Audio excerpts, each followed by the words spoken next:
There's no good in catastrophizing the situation. I mean, for a relationship, for example, when someone has their first heartbreak, they catastrophize that like it's something that no one's ever dealt with in life besides them. They tend to think like they're the only one who understands it, and they'll talk to their friends and family, and they'll say, "Oh, you don't get it. You don't get it." No, they fucking get it. Everyone's had their heart broken. Billions of people on this planet have had their heart broken. People get it, and guess what? They get through it. And there's a lot of people who would tell you their first heartbreak is the best thing that ever happened to them. You just can't see it at the time because you're catastrophizing how painful it is. And it should hurt. It's going to hurt. I'm not saying you should be able to break up and just walk away the next day like nothing bothers you. If anything, that's probably the worst way to handle it. You need to allow yourself to feel those emotions, but you can't allow yourself to dwell on those emotions in the most extreme fashion to where they just destroy your ability to live.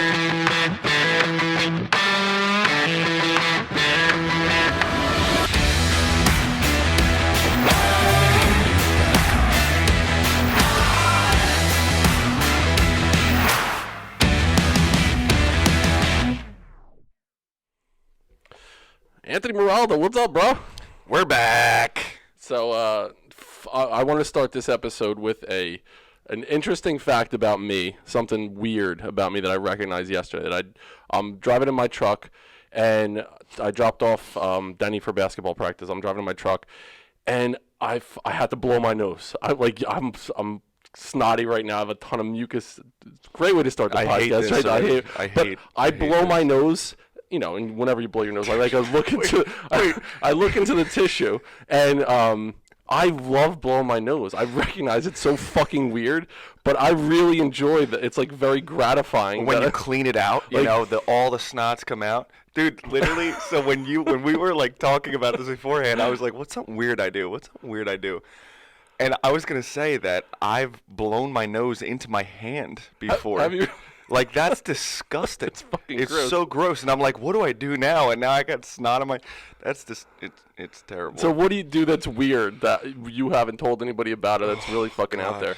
Where do I even begin? I feel you do a lot of weird shit. There's so many weird avenues I could go down. So one of the weirdest things, and somebody called me out on this, it was probably like a year ago. Whenever I'm like excited running up the steps, whatever the steps are, I tend to go like gorilla style on all fours, like a lion, and I'm like galloping, and they're like, "What the fuck was that?" And I'm like, "What do you mean?" I'm just getting up the steps, and Where were you when you did this, or where are you? Do you do this if you're going up the steps at the mall or something? If I'm really jacked up trying to get somewhere, I noticed that I could like shave off a couple minutes on or like in your life, in the course of your life. So imagine that. Imagine how many places I could get to faster if I'm on all fours. I get it. So weird. I get the four-legged creatures out there. What we've been missing out. All right, so we're going to segue over to our guest right now. Our guest is the author of Fucking History, 111 Lessons You Should Have Learned in School, which by that title, the audience knows that we are going to have a lot to talk about right there. Feel free to quote me, a 3-part series, and the last one is Speech Therapy 52 Pick-Me-Ups to get you through many of life's what the fucks. Awesome book. Just got done with it. Can't wait to talk to our guest, Kyle Creek, a.k.a. The Captain. Welcome aboard, my friend. Hey, thanks for having me. I don't know if talking about blowing your nose is contagious like yawning, but I suddenly have to blow mine after hearing that intro. I'm sitting here the whole time. I'm sniffling, trying not to make too much noise as you guys are having your little intro there. Well, that could be the big thing about this podcast. Everybody comes on and fucking, lets loose, blows up, Do you ever just plug one nostril when you're in the shower and just really, that's what I find to be the most satisfying nose blow you can have is the shower, humidity, and you plug one nostril and just let it go. It's beautiful, and then you leave there and you're clean, and you got a story about college, right? Didn't you tell? Yeah. Well, go ahead. You're gonna like this. So I was walking home from football practice, and I pass by the softball field every time that I walk back from football, and so I'm looking, and there's this first baseman, and she's like, fucking athletic, like probably, big girl, 180 pounds. I would imagine an athlete would be described as athletic. So thank you for putting that in. Yeah. You're right. There's a couple big beefy girls that I don't know if I would describe as athletic. Yeah, maybe it makes sense why she was either the catcher or the first baseman. Like, that's where she fits in.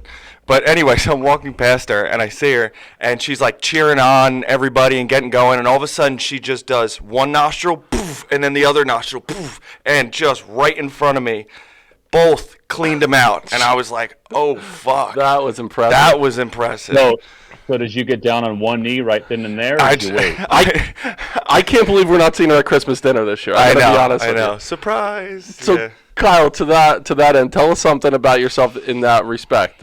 Some weird fucking thing about you. I'd say a little known fact that people don't know about me is I actually was a collegiate football player. Hearing your brother talk about it reminded me of, going to the games and myself in college.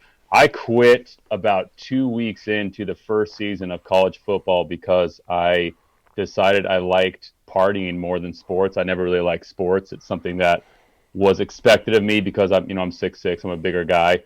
And so I don't talk about it much. I actually hate on sports quite often. I talk a lot of shit on people that make sports too large a part of their life. And so not a lot of people know that I actually had a college scholarship for football. I was a defensive end. And yeah, I think that's a little known fact. Absolutely. That it doesn't come across in anything that you're doing, and you definitely talk a lot about. It is not. Yeah, it's not a part of my life it's a part of my life I actually forget about unless people bring it up to me. And it's interesting too because I've recognized I was the guy who was so enamored with my baseball team, my football team that I followed, and it would hurt me on Monday morning if the Giants lost on Sunday. I'd get butthurt, and it would affect how I was showing up. Finally, I was like, "Are you kidding me? Like, am I going to make this something that's going to determine how I feel about the world on Monday if my team loses?" It's crazy.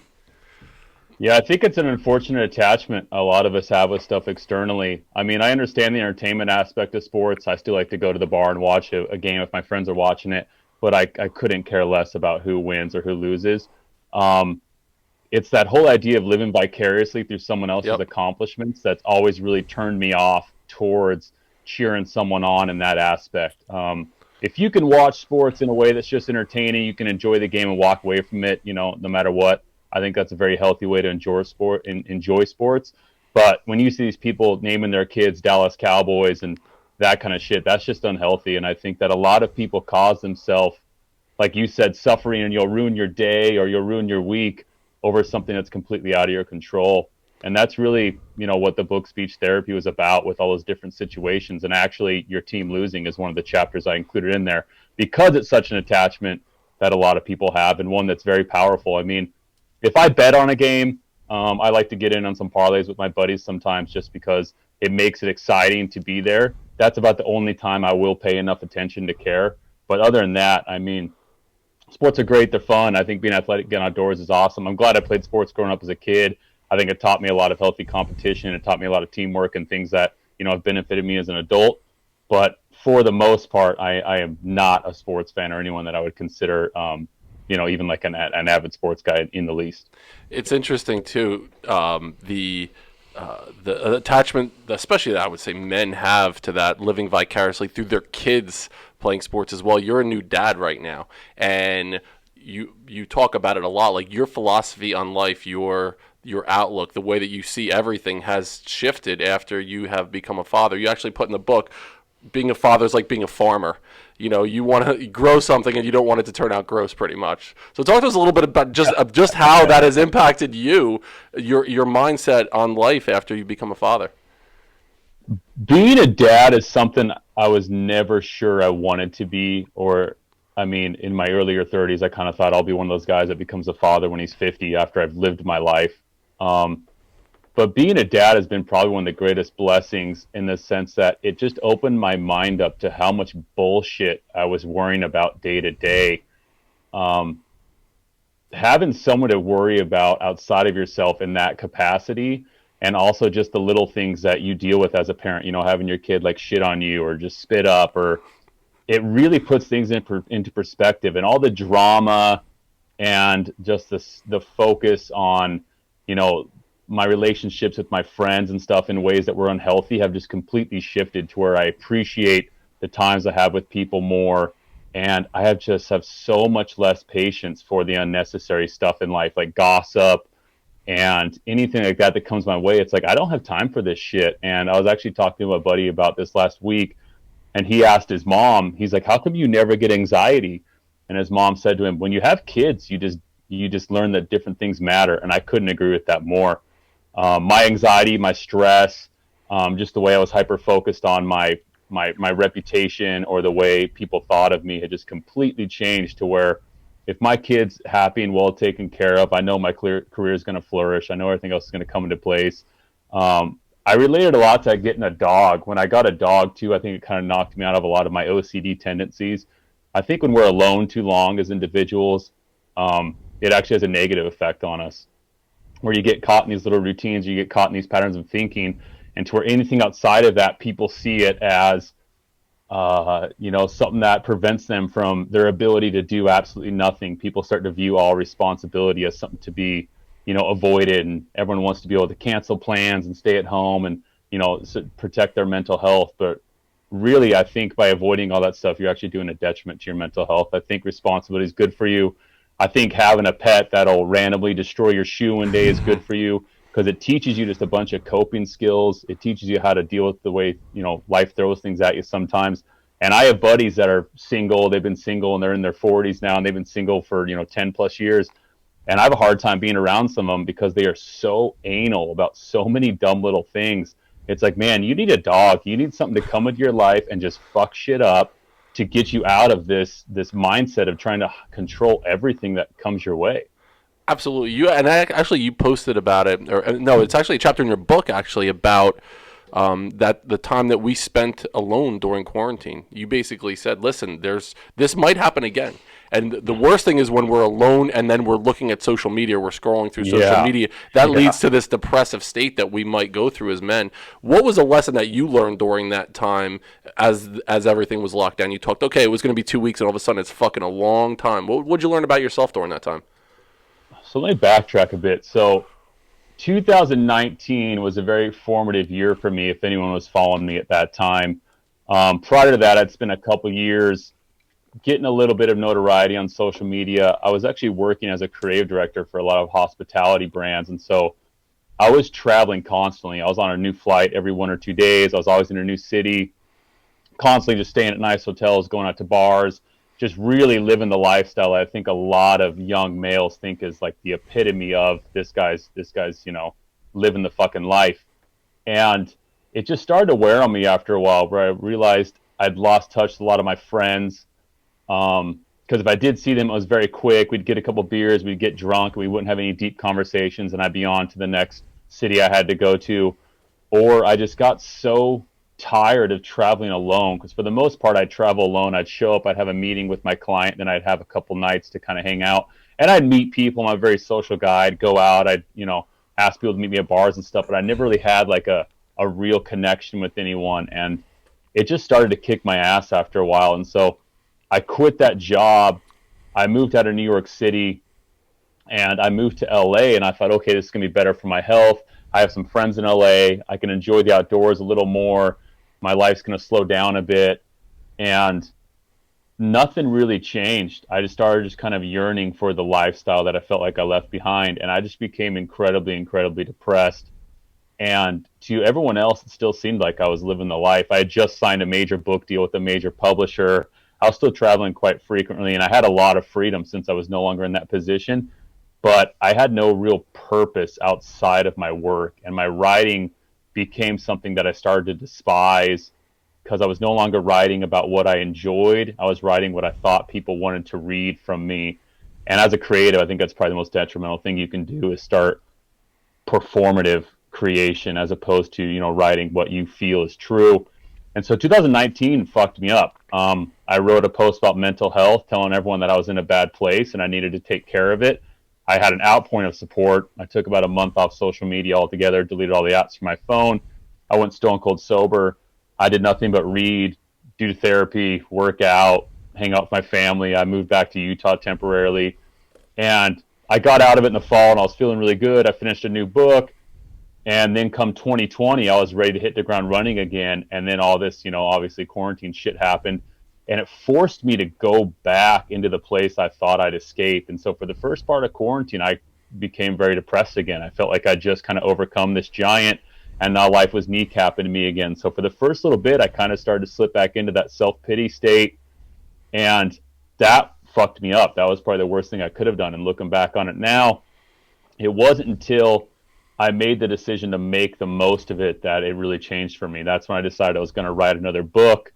I was going to, focus on doing all the things that I had never allowed myself to do because I was too busy. I mean, I got in really good shape again. I started working out more than ever.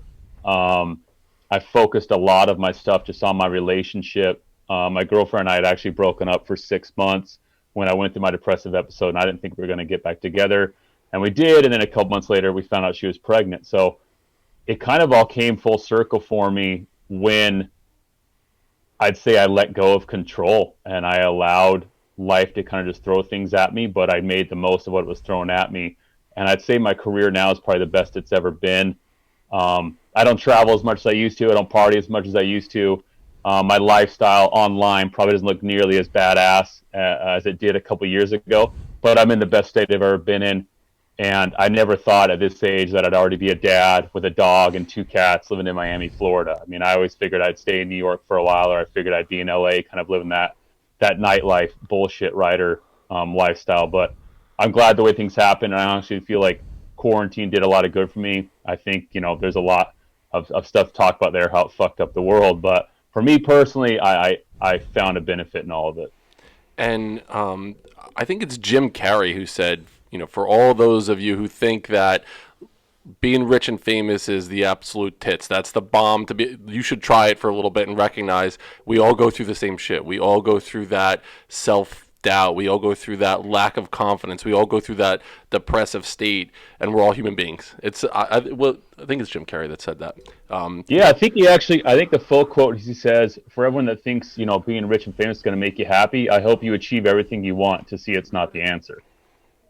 Yep. And it's very true. I mean, I'm not a kind of person who's going to talk bad on being successful. I think it's great to be successful. I think it's great to want to make a lot of money. I think it's great to want to have a badass career and be someone of notoriety. I think people should strive for that. And I think a lot of people take quotes like Jim Carrey's as an excuse to kind of sit on their hands and not try as hard in life. Like, oh, well, this is basically demonizing success, where it's not demonizing success. It's demonizing what you attach to that success, which is your individuality and your self-worth. I think that's a big plague we're having in society right now, where people are afraid to brag about their accomplishments because it's seen as being vain. People are afraid to, try to do something big because their friends are like, oh, well, you're just trying to do it for the money. Like, who the fuck cares? If you're trying to do something with your life, do it. It's what you do with that power. It's what you do with that money. It's what you do with those accomplishments that really matter. I have a lot of friends that are incredibly successful, that are very happy because they're doing a lot of good with their power in the world. They're doing a lot of good with what they've been given. And I have a lot of friends that are some of the most miserable fucks I've ever met that I actually have a hard time being around, who are also mega successful. It really goes back to what I was saying. It's like when life throws your way, it's kind of what you make out of it. And I don't think people should use, cautionary, statements like Jim Carrey's as an excuse to not try, which I think too many people do, and they're becoming way too comfortable with complacency. Absolutely. And when you think about, we have one fucking time here. Let's make the most out of everything and be the most badass you can possibly be without all those excuses. Talk to us a little bit about what you've seen in your work. The biggest problem facing men today, like what would you say if somebody's like, hey, Cap, what do you think is the biggest thing that men are dealing with right now or struggling with? I'm sure I could probably think of a different answer if I thought on it longer, but I think probably one of the biggest things that a lot of men are struggling with is just authenticity. I think men are afraid to be men these days. I'm not going to go so far as to say there's a war on men. I know it's a popular thing to talk about, but I think a lot of guys are just lost. I think they idolize the wrong individuals. I think they are afraid to embrace who they truly are, in the sense that you might not want to be a playboy, but that doesn't mean you're a loser. I mean, I think guys look at the Dan Bilzerians of the world, and a lot of guys look up to someone like that and think, okay, this is the ultimate example of masculinity, where it's not. There's a lot to be said about men who are in stable relationships, who are fathers, who work 9 to 5 hardworking jobs, that are really good dudes, that live their life with integrity, that live their life honestly, and they're authentic. And I think it's probably something that's plaguing much more than just men. I think the world suffers from a lack of authenticity, especially now, where I think a lot of people are afraid to speak their truth, or they're afraid to even admit they believe something is true, because the online mob will come after you if it's something that differs from a mainstream opinion. And so everyone feels just so suffocated with an inability to be themselves. And the people that they see as examples of being themselves most likely aren't being themselves. And I use Dan as an example because I actually, have some friends that are close to him, and I know some of the other group that he runs around with, and a lot of those dudes are fucking miserable.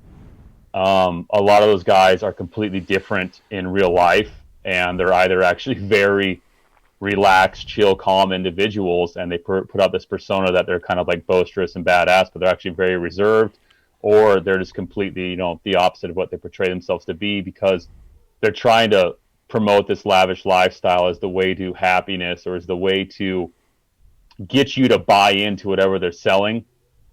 And I just think there's a huge discrepancy of people promoting the right things. And I think it's just integrity, authenticity, honesty. You're not going to want the same things as everyone else, and that's fucking great. You're not going to need to be like these other men or women or anyone else online who look like they have it together, and that's also fucking great. You should find what makes you fulfilled. You should find what makes you passionate about getting up every day. And I know it sounds cliche, but that's the truth. And maybe that's not being on social media at all. Maybe you just want to have a super quiet life and get married and have a couple kids. And guess what? That's not a bad idea. I mean, I think society tends to look down on that, saying like the traditional family model is kind of dead. But if that's what you want in life, awesome. I have friends that that's all they want, and I think that's fucking great. I have friends that want to be, billionaires with a B, and they'll tell you that. They're like, I'm not going to be happy till I'm a billionaire, and that's fucking great.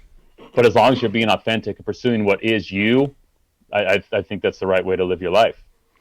The Building Men program, or the whole movement behind Building Men, started way back in 2005, and I'm working with kids as an assistant principal. It's a group of young men, and I talk to them about what do they think it means to be a man. Like, what does that actually mean to them? And what they did, Cap, was they developed this idea in their mind through their experience, through their friends, through what they were seeing in media, was if you were a better athlete, that meant you were a better man. That's what they were thinking.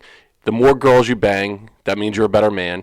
And then the more zeros at the end of your bank account means that you're a better man. So that was what they believed masculinity meant. So now you're a father of a son. How would you tell him, son, this is what it means to be a man. This is what it actually is? I basically just kind of summarize what I said to you. I think being a man is being yourself. And I think that's what a lot of people suffer with. I mean, my dad, for example, is probably one of the most authentic, trustworthy, masculine men I've ever known. I mean, when I was in high school, my dad bench pressed 675 pounds. I mean, my dad was a powerlifter. He's a fucking huge dude. And he's a delivery truck driver, and he lives in a rented, apartment attached to someone's home. And, he doesn't drive fancy cars, doesn't have a big title. But my dad is what I would consider like a man. And he raised me and my brothers very well. He raised us to pursue our own interests in life. I mean, my dad is the reason why I became an entrepreneur. My dad is the reason why I put fucking history out.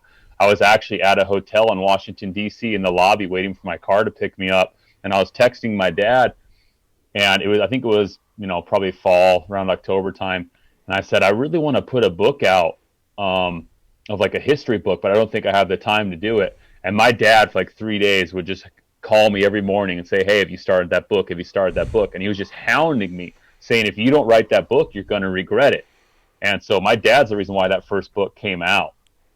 And really, he was just encouraging me to pursue what he knew would fulfill me. And it's different than what fulfills him. It's different than what fulfills my brother. I mean, my older brother's a doctor. My younger brother's a journeyman electrician in Seattle. We all have dramatically different lifestyles. But our dad raised us to just find that lifestyle that made sense to us. And so maybe you want to be an athlete and you want to crush other athletes. That's fucking awesome. Good for you. Like, you should try to be the best at whatever you do. You know, maybe you don't, and that's also fucking great. So I think being a man is really just being your authentic self. And if you think about it, it takes more courage. It takes more of a fuck you mindset to be yourself than it does to follow what society thinks masculinity should be. And if you want to meet someone who truly, you know, doesn't give a fuck, which doesn't exist, everyone gives a fuck to some extent. But if you want to meet someone who truly doesn't give a fuck, it's someone who's pursuing their life despite what other people think about it. Love that. So you mentioned the fucking history, 111 lessons you should have learned in school. Pick out one or two from that book that you're like, this, for me as you know, as a former educator, former principal, I talk about it all the time. The shit that we teach in school is such bullshit. We need to refocus and shift education in a different way. So pull out one or two of the lessons from that book that you'd love to hear the audience to hear about. So the premise of that book was saying, like, the lessons you should have learned in school is, the book is meant to teach you concepts or to teach you coping skills or to teach you ways to deal with situations that we're all going to deal with. You said earlier, you know, we all deal with the same shit, whether we're celebrity or not. The premise of that book was to show people we all deal with the same shit, whether you lived 1,000 years ago or today. And I used examples of kings and queens and very powerful individuals who dealt with heartbreak, who dealt with being betrayed, who dealt with people not believing in them. And it doesn't matter whether you're, you know, attempting to be an athlete today or you're attempting to conquer a country 1,000 years ago, you deal with the same emotions. Like, our emotions of humans have not fucking changed. Our technologies have, our ways of life have. Some would say for the better, some would say for the worse, but our emotions are the same. And so I like the story I opened it with, which is about, you know, being ghosted by someone, which, you know, is all too common in dating today. And I think a lot of people allow it to really crush their confidence. And so I open with the story of Edith Wharton, who was a very, you know, famous author. She was the first woman ever to win a Pulitzer Prize for her work writing novels. And she had someone that she was completely infatuated with, another writer, and she thought for sure they were going to be together forever. And he just up and left her one day. And for years afterwards, she wrote letters trying to regain that connection with him. And she wrote about 400 letters in total. He never responded to anything, but she didn't let it wreck her life. She didn't let it, you know, weigh her down. She went on to write several novels. She went on to be a reporter on the front lines of World War I. She was one of the only journalists allowed into the trenches with the actual troops. And she retired in, you know, the French countryside in a fucking manor with, you know, massive gardens. Like, she went on and kicked ass in life. And I like that story because she didn't sit there and let this ghosting situation haunt her. She didn't let this rejection haunt her, you know, per se. And I think rejection is something that destroys a lot of people's dreams. And I remember once in school being taught how to deal with rejection. I don't remember being taught anything about how to deal with that kind of emotional turmoil, which I think if you have a healthy mechanism of dealing with rejection and turning it into something positive and using it as fuel, or either learning something from it, that's going to propel you farther in life than anything you're ever going to learn in like a traditional math or social studies course. And you also talk about in the book this idea of catastrophizing, like taking something that is you know a smaller thing and then making it such a bigger thing, or this you call it a cognitive distortion that causes us to jump to the absolute worst possible conclusion. Talk to us a little bit about that and you know where you developed that idea in your book, or how did you make it work in your book?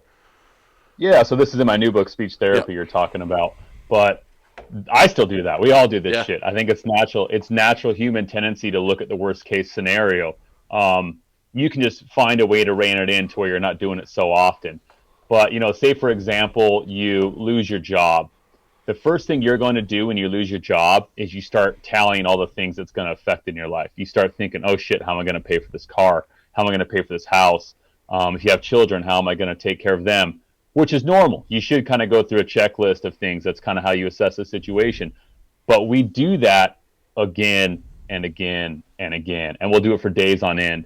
And we'll start to think, oh shit, what if I don't get a job for a month? What if I don't get a job for 6 months? What if I don't get a job for a year? And we'll basically paralyze ourselves with just this fear of how bad it could get. when in reality, after that initial assessment of what needs to be taken care of, you should start using that brain power to think of a way out of it. And if you can use that energy in a positive way, it's going to completely change the way you live your life, but it's also going to get you back on track more quickly than anything. There's no good in catastrophizing the situation. I mean, for a relationship, for example, when someone has their first heartbreak, they catastrophize that like it's something that no one's ever dealt with in life besides them. They tend to think like they're the only one who understands it, and they'll talk to their friends and family, and they'll say, "Oh, you don't get it. You don't get it." No, they fucking get it. Everyone's had their heart broken. Billions of people on this planet have had their heart broken. People get it, and guess what? They get through it. And there's a lot of people who would tell you their first heartbreak is the best thing that ever happened to them. You just can't see it at the time because you're catastrophizing how painful it is. And it should hurt. It's going to hurt. I'm not saying you should be able to break up and just walk away the next day like nothing bothers you. If anything, that's probably the worst way to handle it. You need to allow yourself to feel those emotions, but you can't allow yourself to dwell on those emotions in the most extreme fashion to where they just destroy your ability to live. I mean, I've had friends who have been broken up with and they've never recovered. Like, they're a different person 5 years later, 10 years later, and they wonder why their life is not where they want it to be, or they wonder why they can't trust anybody, or they wonder why, they have such a hard time dating. It's like, dude, it's because you never healed from what happened to you when you were 19. You actually made the catastrophe much worse by trying to ignore it. So you need to feel it. You need to sit in your ship, and then you need to get over it. And in the book, Cap, it's like, is it all right if I shorten it to Cap instead of Captain? You can call me whatever. Whatever you want. I took some liberties right there. Upon yourself. Basically, the book, 52 lessons that the thing that I love about it so much is they're easily to consume chapters about different things that we all deal with, the shit that we're thinking about that no one talks about. One that really resonated with me was butting heads, that chapter. It's page 20 in the book, and I took a ton of notes around it. And shit that I dealt with in my past was avoiding conflict, people pleasing, trying to make the situation okay by me bending who I was authentically. And it was slowly eroding at my soul for a long time until I really dealt with that shit. Like you just mentioned, I needed to do that work internally. And so I'll pull out a quick quote from that chapter. There are two truths in every relationship, be it romantic or platonic. You will have disagreements and you will have compromises. However, fear of the first should never be the reason for the latter. I underline that. I'm going to fucking put it up on my refrigerator to remember that all the time, that we can't let fear be the reason that we compromise. We can't be afraid of a fucking situation by changing who we are to make someone else happy.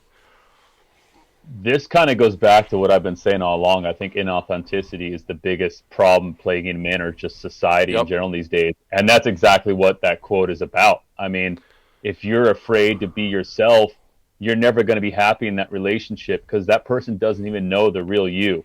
If you're compromising to keep someone else happy when you know it's like goes against what you really want, you're teaching that person to love or admire a false you, which is what a lot of people also do on social media. So then when there is a time that you really need to be yourself, you have so much self-doubt, you're not going to do that.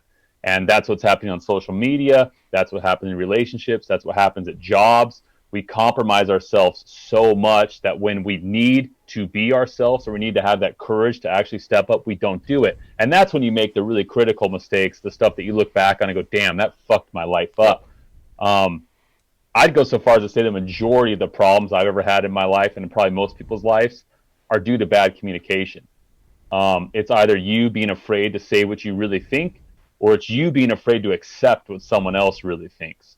Those two things in life will either fuck up a lot of things for you, or they'll make a lot of things a lot better. You'll either get out of situations that are wasting your time, or you'll stop wasting your time pursuing situations that aren't right for you.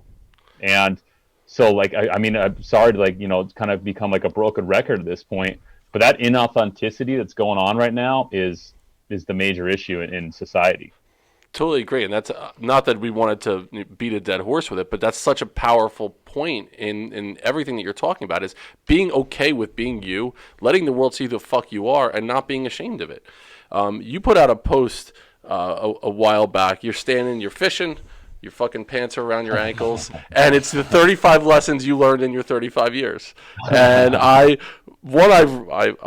for the Building Men audience, if you send an email to buildingmencoach@gmail.com, the first 10 people to do so with this quote, "Hippos are fucking dicks," we're going to send you a free copy of the book, Speech Therapy. So the first 10 people that send the quote, "Hippos are fucking dicks," will get a free copy of the book. Tell us why you put that in there. The rest of it is like, your past will kill you if you let it. Love without boundaries isn't love, it's delusion. All those things, and then hippos are fucking dicks. I love it. It's because it's true. It's as true as everything else I said in that list. I mean, I think growing up, I remember thinking like hippos are just these big cuddly creatures. But then I watched a bull. I think they're called bull hippos, the males, eat like a calf because it wasn't his offspring. And I was like, man, that is fucking brutal.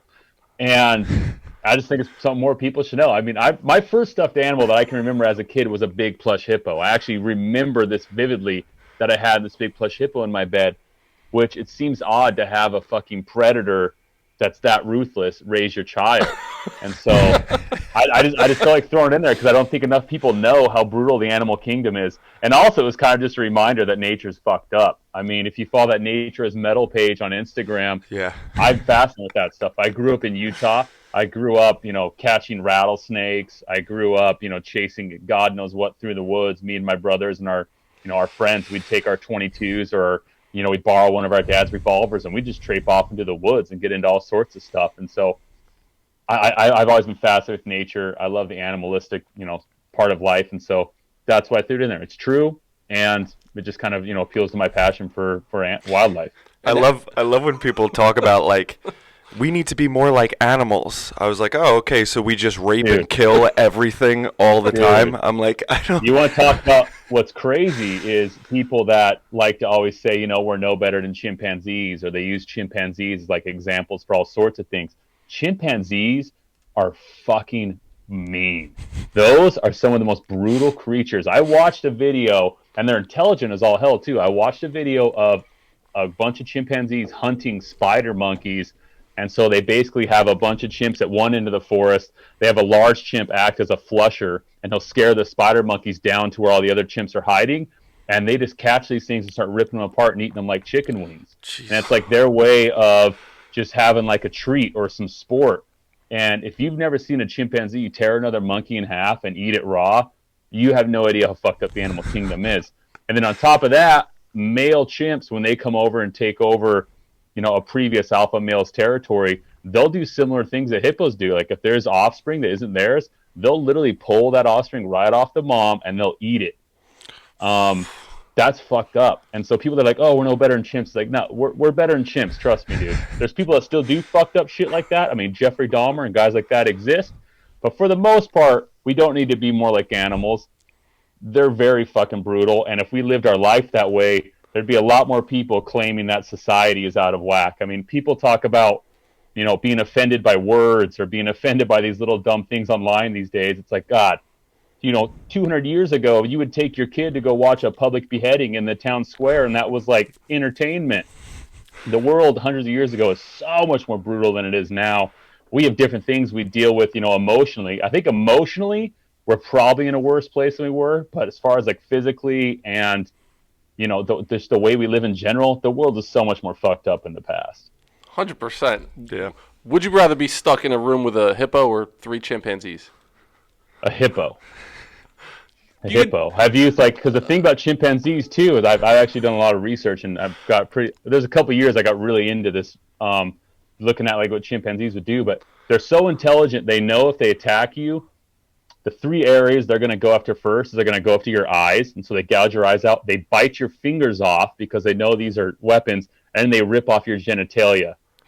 And so if you look up like zookeepers that have been attacked by their chimps, or people who have been attacked, males specifically that have been attacked by chimps in the wild, it's always those 3 characteristics. They go for your face, they tear your hands off, and they tear off your balls.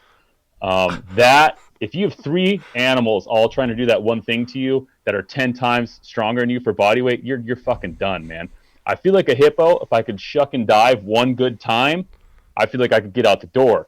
But there is no person on earth that could survive 3 chimps. And if you think you're having a bad day, just remember you could get your nuts ripped off by a chimpanzee. So just to put it in perspective. Exactly. Any day I actually talked about this on another podcast, it's completely different, but my dog got into the avocado tree in the backyard of this Airbnb the other day, and I have a Great Dane. He's a big dog. And that night he got diarrhea. So I woke up the next morning and he had explosive diarrhea all over the guest room of this Airbnb. And that was not what I wanted to wake up to. And so I was telling this other guy, any day I wake up and my dog hasn't shit all over the guest room is a good day.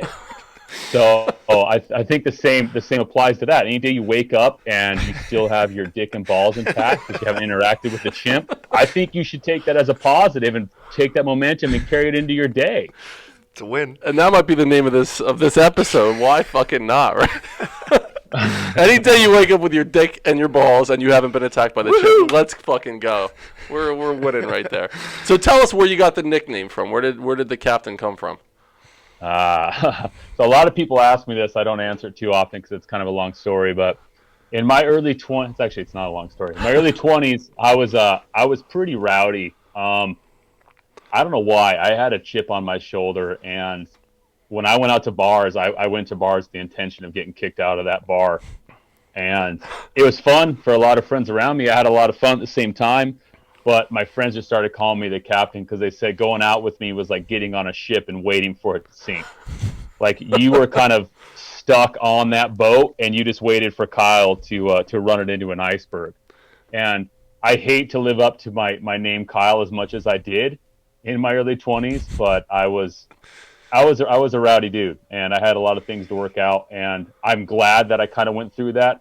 I think I got a lot of this shit out early in my life that, you know, men in their midlife crisis time start to kind of look back on and wish they've done. I've probably done to the nth degree multiple times. So that's where the nickname came from. And then I kind of wanted to I started using the nickname online because at the time I was working for an advertising agency. It was one of my first like really good jobs as a writer.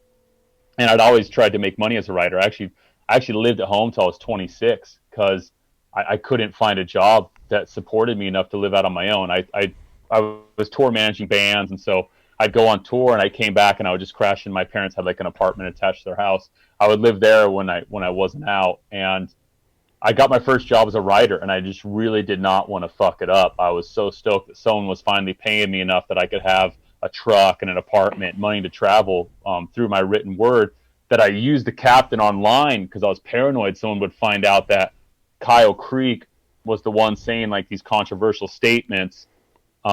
Even though I stand by everything I've said, and I think, you know, most of what I've said is my authentic self, I just didn't want that convoluting my career. And so I used the captain online for many years. And then it got to the point that clients started wanting to work with me because they knew I was the captain. And I was in New York one time meeting with a Ritz-Carlton property, you know, very prestigious hotel brand. I was meeting with the asset managers for that property. And I was sitting in this meeting, and I kind of, you know, thought I was incognito. And one of the asset managers, probably a guy in his late 50s, nudges me, and he goes, "Hey, my wife loves your Instagram posts." And I was like, "What the fuck?" And he shows it to me, and he's like, "Yeah, me and my wife think you're hilarious." And that was like the first time my worlds had really collided like that. And I was like, "Oh, damn, this is cool." Like, people are not, you know, repelled by the idea that I have this very outspoken persona. They actually respect it. And I started getting more work and better projects because of it, because people knew that if I did come to the table, I was going to be honest. I'm not going to waste their time in meetings. I'm not going to, you know, beat around the bush if something needs to change. And that's kind of when I started being okay with people knowing, you know, both. But I didn't put my real name on my Instagram profile until I came back from that depressive leave in 2019 when I took some time to really work on myself. I came back and I wanted to be more open with people. I mean, after admitting to 500,000 people, you want to kill yourself. There's not really much else that can embarrass you. So when I came back from that, I was like, all right, I'm going to go by Kyle Creek first. That is who I am. A lot of people still know me as this captain character. So I'm still going to keep writing under that because people have associated my work with that for, 5, 6, 7 years at this point. But yeah, I have no problem people, knowing my business at this point. And like I said, a lot of people do want to work with me because they know what I've done online. You mentioned that a lot of the stuff that you put out there was controversial, and you were okay with it because it was who you are. Going back to the whole authenticity thing, what's something that you put out there that got the most pushback? Or you're like, damn, I fucking said that, and I got a lot of shit coming back my way. I can't think of a particular one at this time.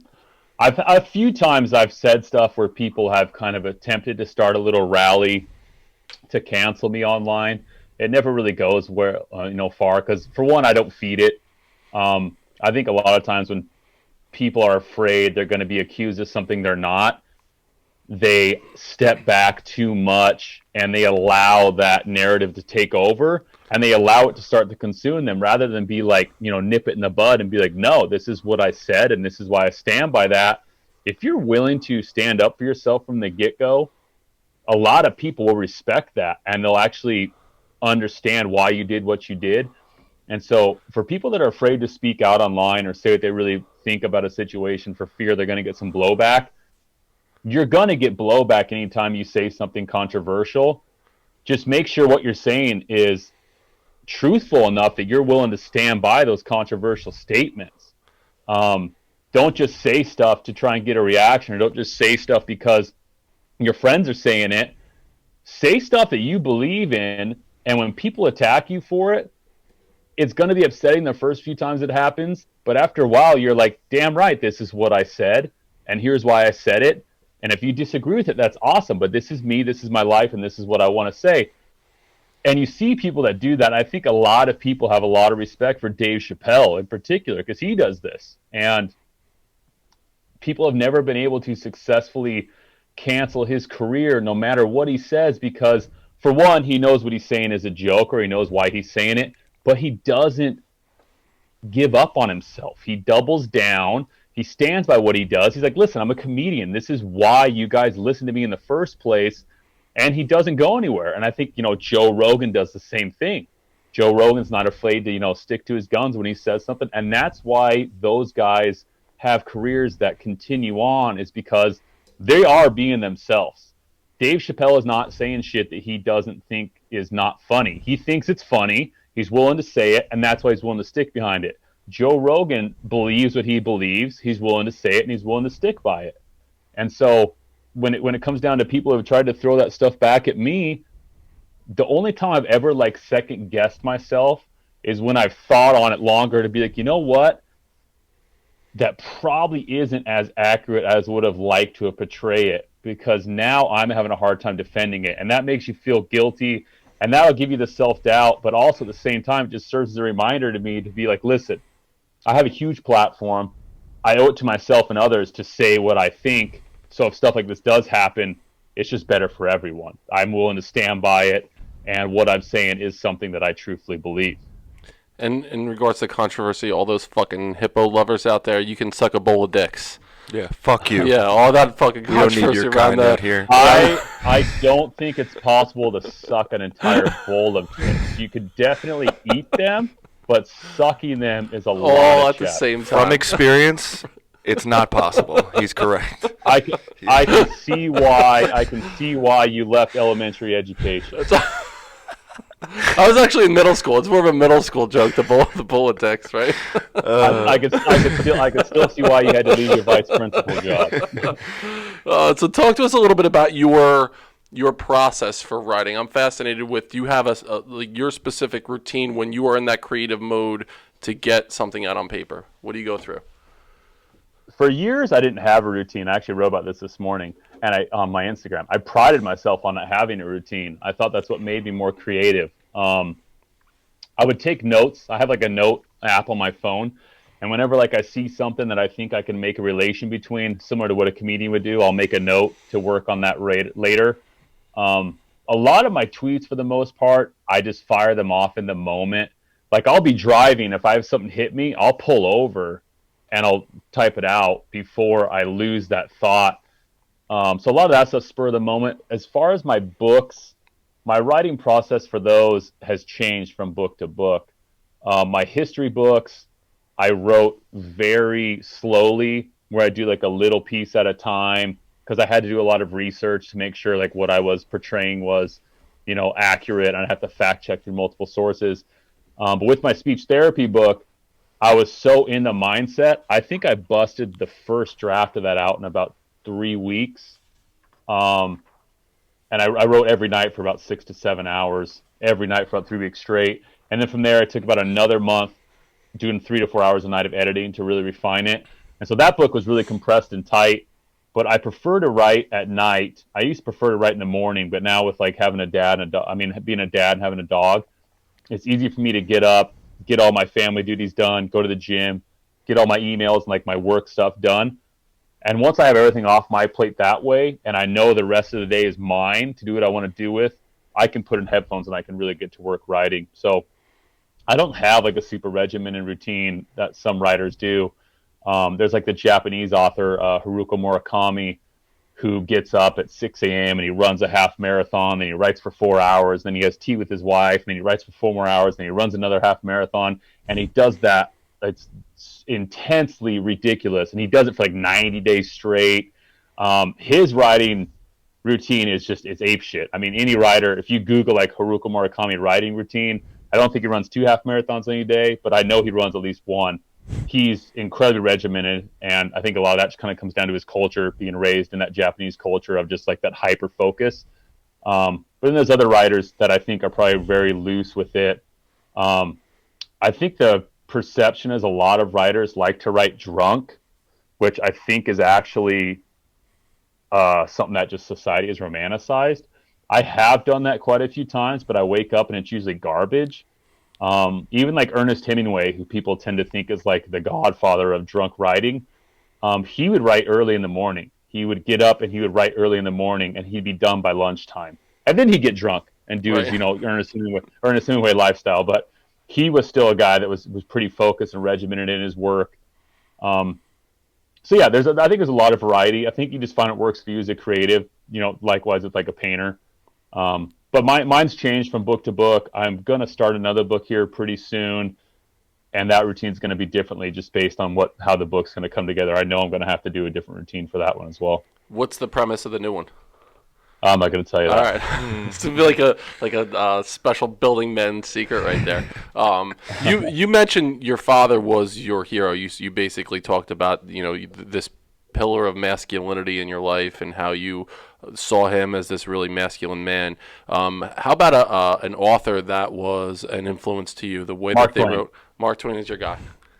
Mark Twain. Mark Twain is by far probably my favorite author. I really like Shel Silverstein as well, and I think it's because I grew up as a child. My mom was an English major, and she actually was my editor for a while. She actually was my editor on this latest book, Speech Therapy. She was the first one to see the first draft because she wanted to kind of rekindle that relationship we had where she edited my work.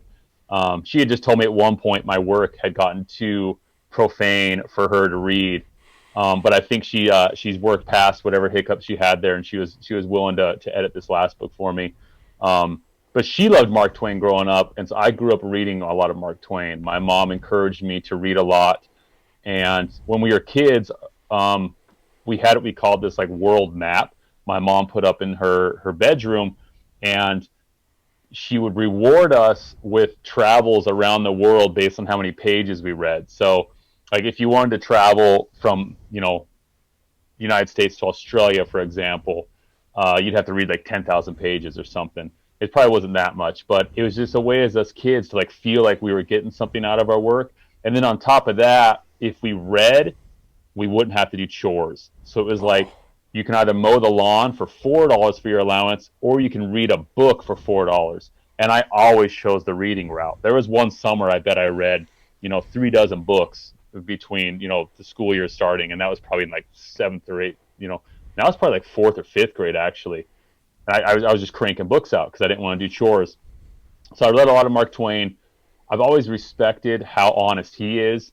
And I try to emulate him in my writing in the sense that he's not apologetic for things that he says are offensive. And he stands by the things he says that offend people because he knows they're either inherently human or he knows it's like true. Like what he writes is accurate, and it offends people. And I think it offends people because they know it's true, and they just wish it wasn't. And so I try and emulate that and sticking by my word.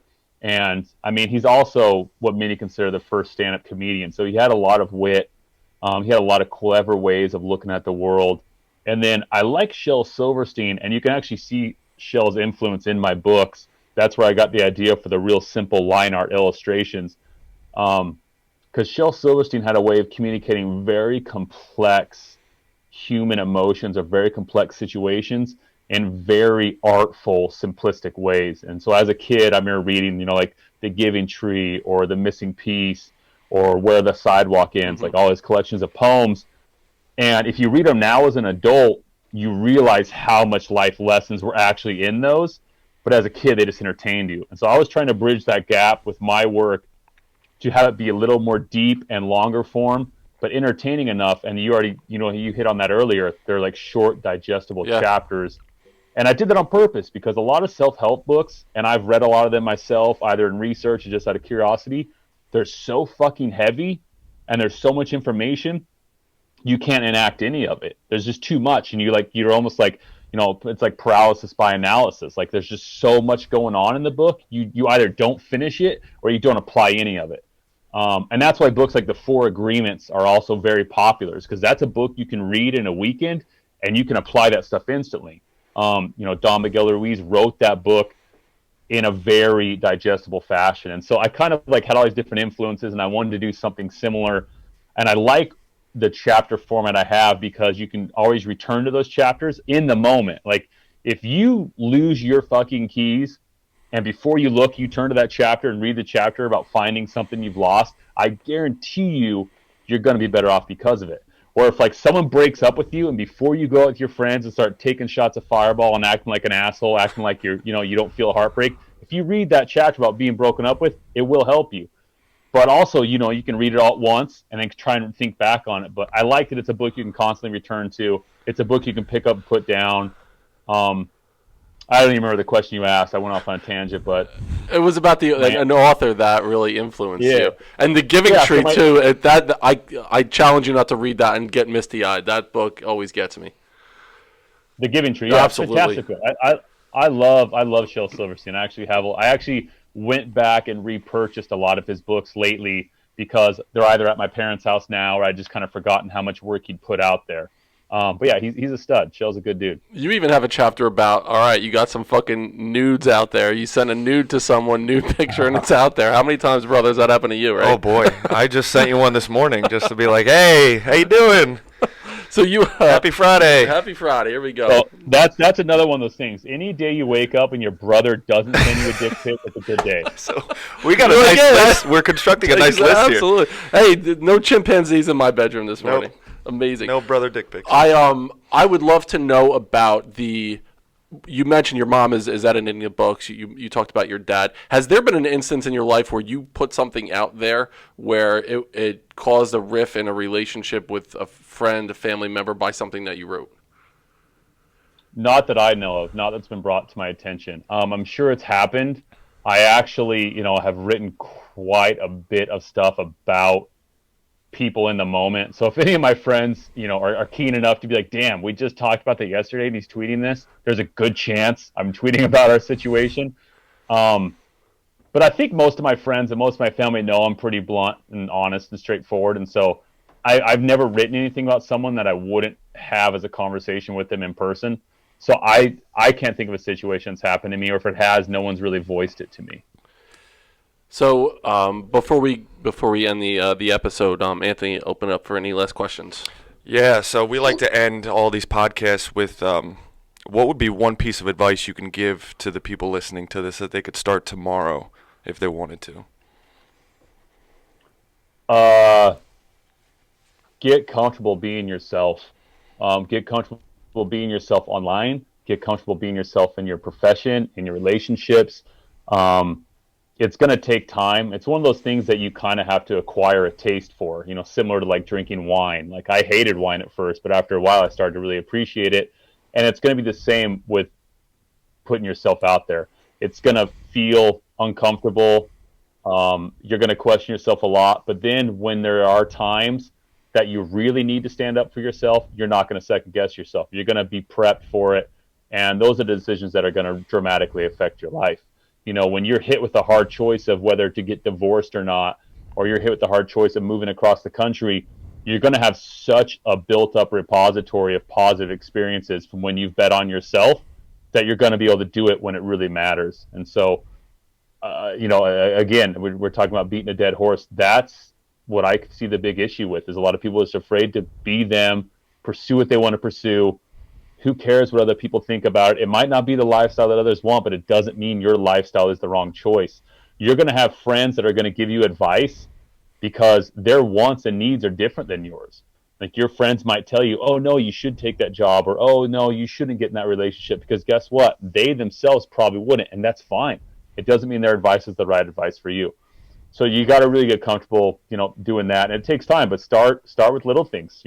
Next time you have a disagreement with your significant other or your boss, like, speak up for yourself. Like, tell them why you don't agree and why you feel a certain way. And maybe you'll learn something, maybe you won't, but you're going to get comfortable with doing you. All right, Captain, where can the Building Men audience find you? How can they get in touch with you? Instagram, SGRSTK, but if you just search the Captain, it'll come up. And then on Amazon, if you just search like the Captain books, all of mine should probably appear towards the top. Speech Therapy, Fucking History, the Feel Free to Quote Me series, those are all available on Amazon. Fucking History is available in Barnes & Noble. I went through a major publisher with that one, so you can kind of get that book everywhere. And I'm sure that they'll be able to find me on a link on one of your pages soon enough. So they'll be able to get to me if they need to. Absolutely. And what we'll do is we'll put all that information in the podcast notes for Building Men. On Instagram is building.men, buildingmencoach@gmail.com. And listen, first 10 people that send us an email, Hippos Are Fucking Dicks, get a free copy of Speech Therapy by the Captain. Subscribe to the podcast, leave a review, rate our podcast. It helps us get the message out there. Truly appreciate Kyle Creek, a.k.a. the Captain, on the Building Men podcast. Love this conversation. Love to do it again sometime soon. We will see you next time on Building Men.